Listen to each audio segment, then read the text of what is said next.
Alright, so we're going to take a look at this pretty cool problem. It reads that Neevs is at hook code for 1 hour trying to secure some huzz. Since Neevs is 6'7" and is disgustingly sexy, he has an 80% chance of securing huzz over the 1 hour. If the chances of him getting huzz is uniform throughout the hour, what's the chance Neev gets huzz in the first 15 minutes? And of course, Neev can get multiple huzz. So,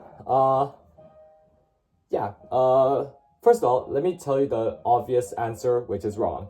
So, you may start by thinking, well, Neev has an 80% chance of getting huzz in 1 hour, which is 60 minutes, and 15 minutes is just 1/4 of an hour.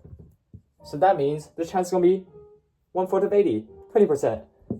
But unfortunately, that's not how probability works. And using this logic, if we say he was there for 2 hours, right, that would be 160%. And that's not possible, right? You can't have over 100%. So, that's not right. So another way we can, we should start obviously by doing a variable. How about that? So let's say the chance he gets it at the first 15 minutes equals a variable p. And let's therefore, since it's a uniform, chance of him getting huzz at throughout the entire hour, the second 15 minutes is also going to be p. And third 15 also going to be p. And last 15, or the fourth one, is also going to be p. So what can we do now? Well, now what we can do is we can find the chance that he gets huzz all 4 15s plus 3 out of 4 15s, right? All the cases, all the possibilities, plus 2 out of 4 15s, not hours, and only 1 out of 4 15s. And then, since these are all the possibilities that he gets the 80% chance of him getting huzz, we know that all of that equals 0.8. So let's get started, shall we? All 4 15s, well, since each individual one has a p chance, that's going to be p to the 4th. Actually, I'll write down here. 3 out of 4 15s. First of all, we have to choose the one interval that does not get, that Neev does not get huzz in. There's 4 ways of doing that.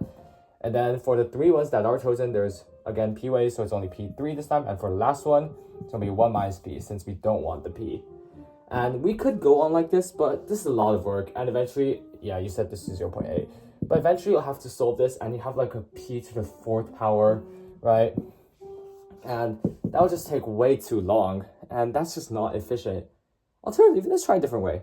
So, a better way could be to try complementary counting, where you're essentially counting the chances of Neev not getting huzz and then subtracting it from 1.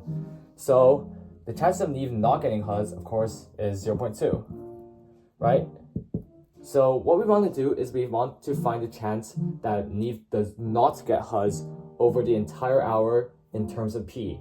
And how do we do that? Well, of course, if Neev doesn't get huzz, this in all 4 intervals, and for each interval, there's a 1 minus p chance of Neev not getting huzz.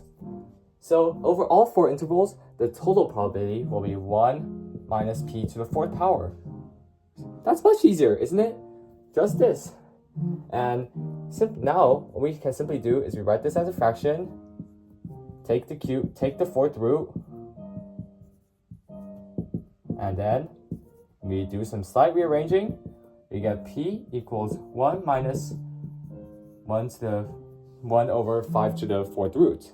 And if we put that into a calculator, that should be around a 33.1% chance that Neev gets huzz in the first 15 minutes. Because remember, that's what p is.